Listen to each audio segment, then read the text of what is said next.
Hey y'all, so today we're making the infamous okra water. Let's go. So we're going to start off with okra pods, and these are fresh or frozen depending on what you have available to you. We start off by always washing our vegetables, submerging them in water and baking soda to get any bugs or impurities off. And then the easiest way to do this is to just cut them into small pieces. You want to cut the tips off so that you can get to the gooey middle. The liquid that's getting strained out later is going to be your okra water. So I usually start off with fresh okra, and then if I have a surplus, I will cut the rest up and then put it in the freezer. A question I get asked a lot with okra water is, why is it gooey? The texture is from okra's mucilage, which is the gooey liquid found inside of the okra. It's actually from the seeds. It's made of polysaccharides, which is a type of carb, as well as protein and minerals.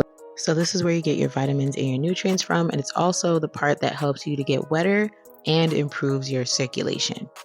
Okra also is loaded with insoluble and soluble fibers, so it's great for gut health if you're having problems pooping or if you need to slim your tummy down a bit. It does help to move those bowels around to keep your intestines clear. Because okra contains both water and fiber, it helps to detoxify the body by helping it get rid of waste and toxins through the kidneys, sweating, and the lymphatic system. It also carries those toxins away into your stool, so it gives you an opportunity to process better and leave room for wetness. This is the end result. It is a little bit slimy, but you can use your imagination to figure out what else is going to look like this as well.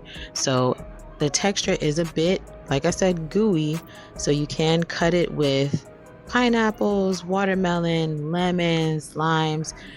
Sometimes I even add honey if I want to step it up a little bit, but you do want to make sure that you keep the consistency somewhat clear so you know that you're getting all of the benefits from the okra seeds. Go ahead and drink up. I couldn't really find a sexy way to do it, but oh well. Enjoy.